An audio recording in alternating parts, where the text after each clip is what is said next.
आदाब मुनसिफ बिहार में आपका इस्तकबाल है। मैं हूं आपके साथ सैयद अनवारुल्लाह गौरी। बढ़ते हैं खबरों की तफसील की जानिब, लेकिन उससे पहले एक नजर हेडलाइंस पर।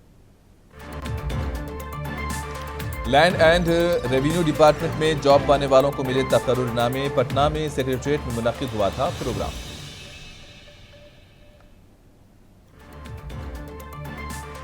पटना में आरजेडी का बड़ा मुजाहरा। नीट पेपर लीक मामला समेत 6 मुतालिबात को लेकर अपोजिशन पार्टी से जुड़े स्टूडेंट्स का एहतजाज। सहरसा जिले के सिमरी बख्तियारपुर में नेशनल हाईवे टूटा। 3 महीनों में सड़क बहने से उठे कई सवाल।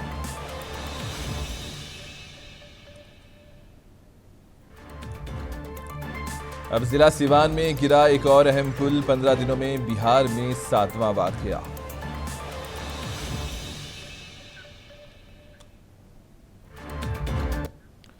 वजीर आला नीतीश कुमार ने सेक्रेटरिएट में एक प्रोग्राम का इनेकाद कराया था और इसी दौरान यहां लैंड एंड रेवेन्यू डिपार्टमेंट में जॉब पाने वाले 9,888 उम्मीदवारों को तकर्रुरनामे दिए गए।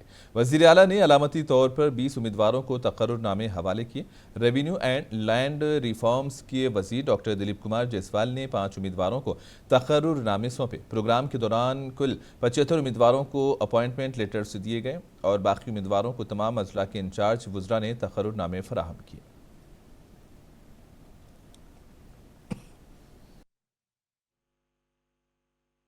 आज आप लोग को नियोजन पत्र मिला है सरकार की तरफ से, क्या कहेंगे जिस तरीके से नीतीश कुमार की सरकार ने आप लोग को? सबसे पहले तो मैं अपने माननीय मुख्यमंत्री नीतीश कुमार जी का सहृदय धन्यवाद करना चाहती हूँ और बिहार की सभी लड़कियों और बेटियों की तरफ से उनका सहृदय धन्यवाद करती हूँ जो जिन्होंने इतना सुनहरा मौका प्रदान किया हम लोगों को, खास करके बिहार की लड़कियों को।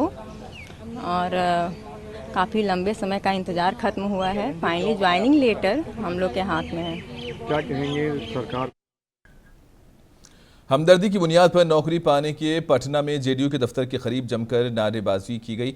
ये लोग सुबह 6 बजे से जमा थे। बिहार के कोने कोने से आए लोग रियासती वजीर से मिलने को आए थे, लेकिन दोपहर 2 बजे तक भी पार्टी दफ्तर की तरफ कोई नहीं भटका। हमदर्दाना बुनियादों पर 1100 सीट दिए गए हैं, लेकिन 9,000 उम्मीदवार हैं। जब नीतीश जेडीयू के साथ हुकूमत में थे तो तब से फाइल चीफ सेक्रेटरी के पास लटकी हुई है। इन लोगों की शिकायत है कि कोई भी अफसर उनसे मिलने को तैयार नहीं है।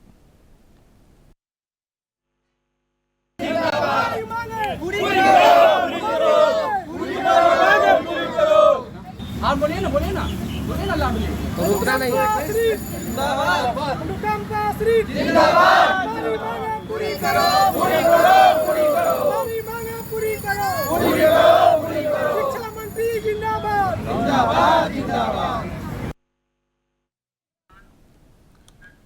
नीट पेपर लीक मामले समेत 6 मुतालिबात को लेकर आज आरजेडी ने बड़ा मुजाहरा मुनज़्ज़म किया। मसाइल को लेकर आरजेडी से जुड़े स्टूडेंट्स ने पटना में राजभवन तक एहतजाजी मार्च निकाला। ये मार्च शहर में आरजेडी के दफ्तर से शुरू हुआ।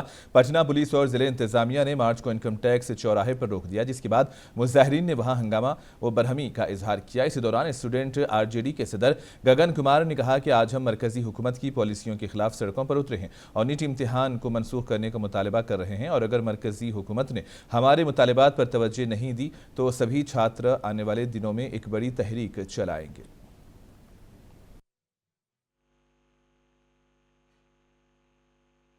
हम लोग को इनकम टैक्स नंबर पे रोका गया है, लेकिन हम लोग मानेंगे नहीं। हम लोग राजभवन तक जाएंगे।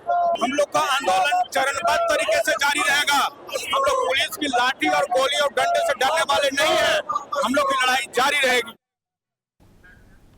बिहार शरीफ में अस्पताल चौराहे पर वाक़ जेडीयू दफ्तर में एक प्रेस कॉन्फ्रेंस का इनेकाद किया गया। इस दौरान जिला सदर मोहम्मद अरशद ने बताया कि राजगीर में पार्टी के नाम पर लड़कियों के नामुनासिब डांस करवाया गया था। जेडीयू बिजनेस सेल के जिला सदर विजयकांत ने गैरमजाज तरीके से प्रोग्राम रखा था।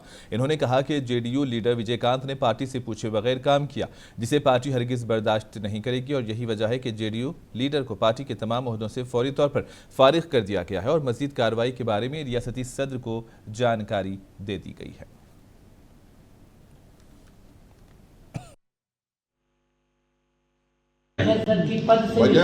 वजह तो वही बता रहे हैं कि वह राजगीर में उन्होंने पार्टी के नाम पर बार बालाओं का डांस जो करवाया वो हम लोगों के पार्टी का नॉर्म्स नहीं है।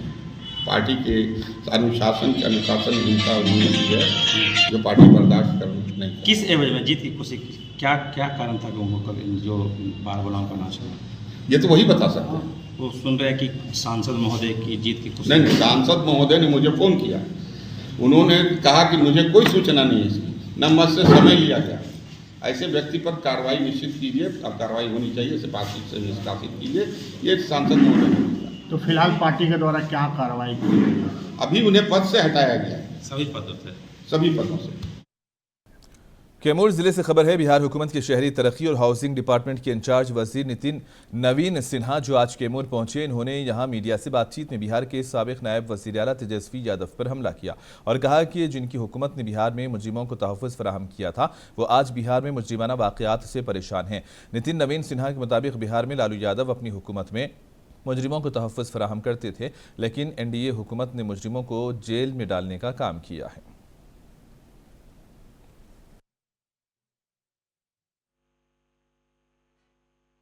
जिन्होंने आज तक अपराधियों को संरक्षण दिया, आज वो अपराधी को ये कह रहे हैं कि उनके लिए चिंता का विषय है। उनके लिए जरूर चिंता का विषय होगा कि भाजपा जदयू की सरकार में अपराधियों को संरक्षण नहीं मिलेगा और जो अपराधी के टारगेट होंगे वो भी बचे, ये नहीं वो भी अब जाएंगे। ऐसे घटनाएं तो बढ़ी हैं, क्या आप मानते हैं? देखिए अंतर ये है घटना और घटनाओं पे कार्रवाई।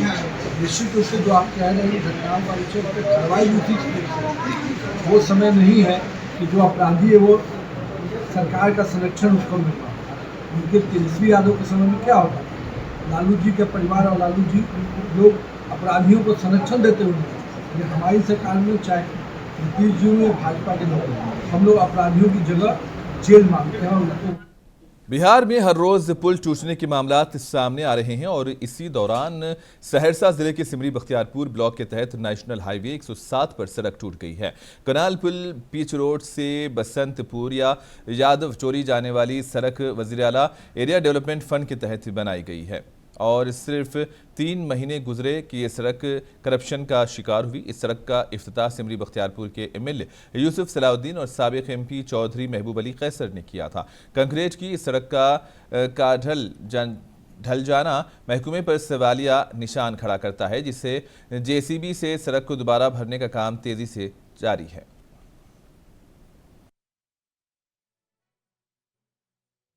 हम लोग कहीं का नहीं था, हम लोग का नहर चलाने में, हम लोग नहर चला रहे हैं, इसमें नीचे से सीपेज हो रहा था तो इसके लिए ध्वस्त हुआ, तो उसका कराया जा रहा है काम। आखिर कमी कहाँ पर रह गई? कमी अब रोड के बारे में हम कुछ नहीं कह सकते, इस रोड डिपार्टमेंट का ही है। हम लोग का नहर है तो हम लोग चला रहे हैं नहर, तो नहर चलाने के दौरान समस्या आती है, ऐसी समस्या आती है तो नीचे से कुछ पाइप वगैरह गया हुआ तो इसकी वजह से सीपेज हुआ। हम लोग कल से इस पर काम करवा रहे हैं। बिहार में पुल गिरने का परेशान कुन रुझान जारी है। इनकी बार सिवान जिले में गंडकी नदी पर एक पुल का एक हिस्सा बुध की सुबह मुनहदिम हो गया है और गुज़िश्ता 15 दिनों में बिहार में इस नौयत का 7वां वाक़या है। जिले सिवान के देवारिया ब्लॉक में वाक़ई ये छोटा पुल कई गाँवों को महराजगंज से मिलाता है। इस वाक़े में अभी तक किसी जानी नुकसान की इत्तला नहीं मिली है। सिवान में गुज़िश्ता 11 दिनों में पुल गिरने का ये दूसरा वाक़या है। Deputy development commissioner Mukesh Kumar ने बताया कि पुल गिरने की असल वजह की तहकीक़ात की जा रही हैं। इन्होंने मजीद कहा कि ब्लॉक के सीनियर एहलकार पहले ही जाए वक़ुआ पर पहुँच चुके हैं। ये पुल सन 1982 और 83 में तामीर किया गया था। पिछले कुछ दिनों से पुल पर मरम्मत का भी काम चल रहा था।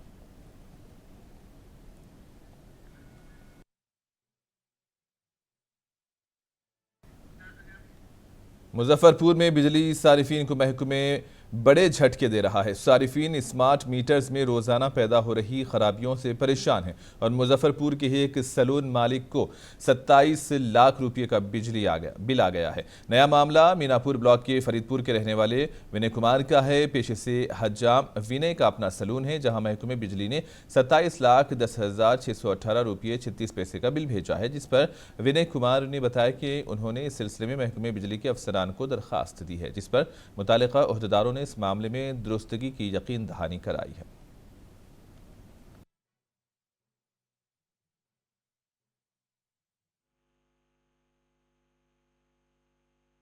बिजली बिल है 27,10,618 रुपये का आया है, जो कि 26 मई को मेरा लगा स्मार्ट मीटर, उससे पहले का बिजली बकाया 3112 रुपया था।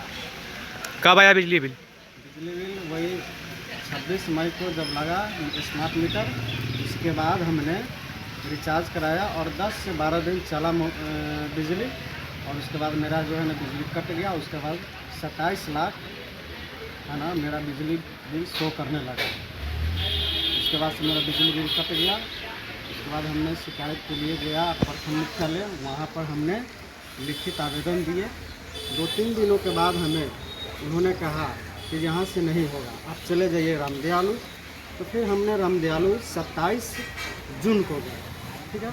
27 जून को जब गए तो वहाँ पर भी हमसे आवेदन मांगा गया, तो हमने लिखित आवेदन वहाँ दिया और साथ में जो मेरा बिल आया था उसका photocopy Bihar Sharif smart city का दावा खोखला साबित हो रहा है। वार्ड नंबर 51 के इलाके बाजितपुर के देहाती आज भी बुनियादी सहूलतों से महरूम हैं। आज तक इस गांव में सड़क नहीं बन सकी है। अगरचे हुकूमत हर घर नल से पानी की स्कीम चला रही है, लेकिन इस गांव के लोग अब भी कुएं का पानी पीने पर मजबूर हैं। देहातियों ने बताया कि कुएं का पानी आबी हशरात और कीड़ों से भरा हुआ है, जिसकी वजह से उन्हें कई तरह की बीमारियों का भी सामना करना पड़ रहा है। गाँव का एक प्राइमरी स्कूल भी खस्ता हाल है। बारिश के दिनों में सूरत हाल मजीद खराब हो जाती है। गांव में एक भी पक्की सड़क नहीं बनी है। ये गांव बिहार शरीफ हेडक्वार्टर से सिर्फ आधा किलोमीटर के फासले पर है। इसके बावजूद गांव वालों को किसी सरकारी स्कीम का फायदा नहीं मिल रहा है।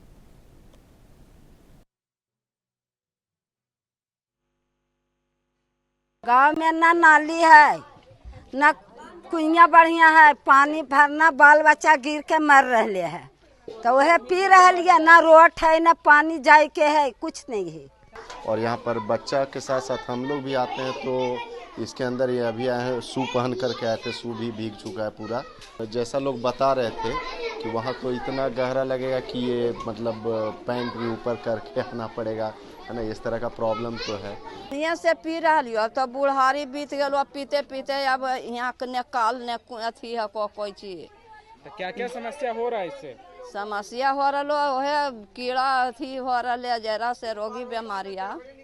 और की समस्या है गांव में?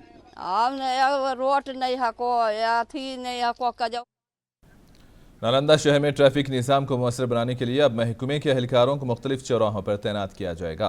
पोस्ट पर तैनाती से पहले इन एहलकारों को टाउन हॉल के अहाते में ट्रैफिक डीएसपी सुनील कुमार सिंह ने ड्यूटी का सबक सिखाया। इस मौके पर इन्होंने बताया कि स्मार्ट सिटी प्रोजेक्ट के तहत शहर के कई इलाकों में मुख्तलिफ तरह के तामीराती काम किए जा रहे हैं, जिसकी वजह से आए रोज ट्रैफिक जाम का मसला पैदा हो रहा है। नालंदा जिले के तकरीबन 350 एहलकार तरबियत के लिए गए हैं और ट्रैफिक महकमे के लगभग 45 एहलकारों को ट्रेनिंग के लिए भेजा गया। इन्होंने बताया कि एहलकारों की गैर मौजूदगी की वजह से कुछ मसाइल पैदा हुए थे, जिसके बाद पुलिस लाइन से एहलकारों को तैनात कर दिया गया। इन एहलकारों को बताया गया है कि आम लोगों के साथ कैसा बर्ताव करना है, खासतौर पर अगर कोई मोटरसाइकिल सवार किसी हामिला औरत, बूढ़े या माजूर शख्स को कहीं ले जा रहा हो तो उन्हें बिला जरूरत हिरासा न करें।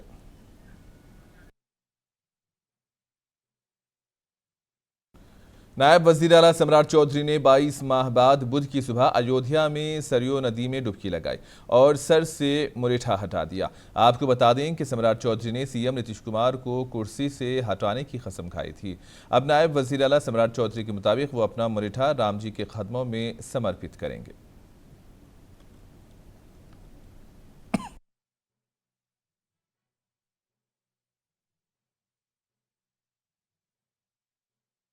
आज सम्राट चौधरी ने अपने बेटे का धर्म, वचन धर्म और राजधर्म निभा दिया है। कायद हिज़्ब इख्तिलाफ के तौर पर इन्होंने मुनिता खोलने की कसम खाई थी। वो वज़ीर आला को ओहदे से हटाने का अहद कर चुके थे, इसके बाद ही खोलने का अहद किया था। अब इन्होंने बिहार की तरक्की और खुशहाली के लिए उनके मुताबिक सरयू से भी आशीर्वाद मांगा।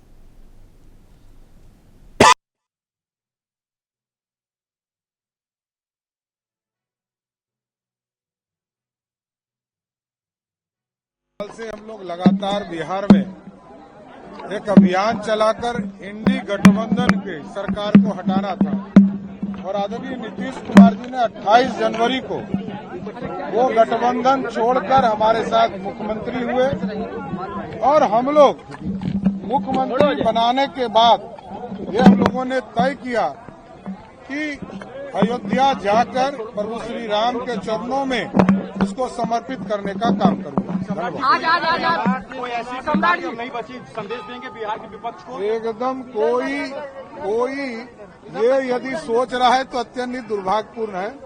पूर्ण रूप से बिहार की जनता ने भी 75% से अधिक। प्रशांत किशोर का कहना है कि मुल्क के आधे से ज्यादा हिंदू बीजेपी को वोट नहीं देते। अगर उन नजरियात के हिंदू इकट्ठे हो जाएं तो बीजेपी को शिकस्त दी जा सकती है। दो रोजा दौरे पर सुपौल पहुंचे जन स्वराज अभियान के प्रशांत किशोर ने मुल्क की सियासत में हिंदुइज्म की बहस पर अपनी राय जाहिर की। देश में 80% हिंदू रहते हैं। अगर 80 में 37% वोट आया, इसका मतलब है आधे से ज्यादा हिंदुओं ने भाजपा को अभी तक नहीं स्वीकार किया। ये कौन हिंदू हैं, इसको पहचानिए और आपके जीत का फॉर्मूला आपके आंख के सामने दिखेगा। आप देख रहे हैं कि यादव है कि दलित है कि पंडित है, हम आपको बता रहे हैं ये कौन हिंदू हैं जो भाजपा के खिलाफ खड़े हैं। जो गांधी को मानने वाला हिंदू है, वो चाहे बनिया है कि ब्राह्मण है कि दलित है कि कुशवाहा है, वो भाजपा को नहीं मानता है। जो अंबेडकर को मानने वाला हिंदू है, वो किसी भी जात का हिंदू है, वो भाजपा को नहीं मानता है। जो कम्युनिस्ट विचारधारा के मानने वाले हिंदू हैं, वो भी भाजपा को नहीं मानते हैं। और जो पुराने सोशलिस्ट लोहिया जयप्रकाश को मानने वाले लोग हैं, वो भी भाजपा के विचारधारा को नहीं मानते। तो ये चार विचारधारा के मानने वाले हिंदुओं के साथ अगर आपने गठजोड़ सामाजिक राजनीतिक बनाया तो आप हो गए 70, भाजपा हो गई 30, और यही लड़ने का तरीका हथियार है। यही हथियार है जिसको मैं यहाँ बिहार में बनाने की कोशिश कर रहा हूँ। विचारधारा के आधार पर आधे से ज्यादा हिंदू जो भाजपा के खिलाफ खड़ा है, उसके साथ मुसलमानों का सामाजिक राजनीतिक गठजोड़ बने, तभी इनको मुकम्मल शिकस्त दिया जा सकता है। यही जन स्वराज का अभियान है।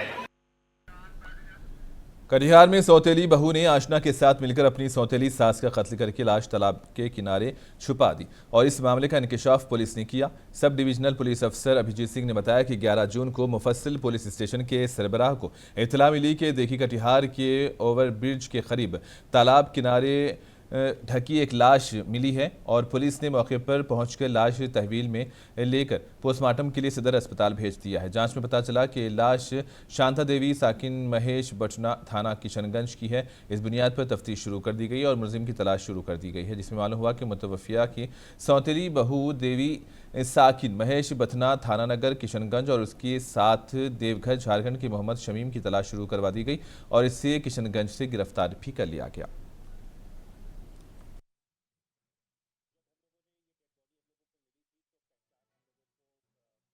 फ्लैग केस था, इस महिला का पहचान नहीं हो पाया था। उस टैटू को फिर हम लोगों ने कई माध्यमों से आप लोगों के द्वारा भी उसको कई जगह छापा गया था और हम लोगों ने सोशल मीडिया के थ्रू जब उसको प्रचार प्रसार कराया तो कुछ लोग निकल कर आए और उन्होंने बताया कि ये सेम टैटू की महिला उसी एरिया में इनके घर देखी गई है। तो टैटू के माध्यम से फिर हम लोग इस कांड का उद्भेदन करने में सक्सेसफुल रहे। और आखिर में हेडलाइंस पर एक और नजर। लैंड एंड रेवेन्यू डिपार्टमेंट में जॉब पाने वालों को मिले तकर्रुरनामे। पटना में सेक्रेटरीट में मुनक्किद हुआ था अहम प्रोग्राम।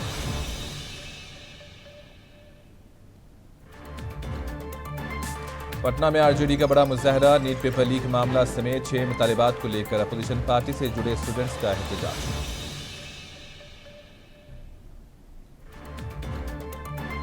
सहरसा जिले की सिमरी बख्तियारपुर में नेशनल हाईवे टूटा। 3 माह में सड़क बहने से उठेगा इस सवाल।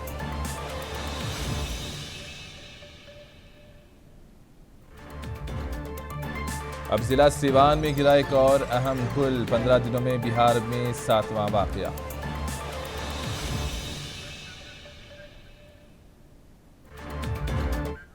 और इसी के साथ ही खबरों का सिलसिला इख्तिताम को पहुंचा। दीजिए इजाजत, आदाब।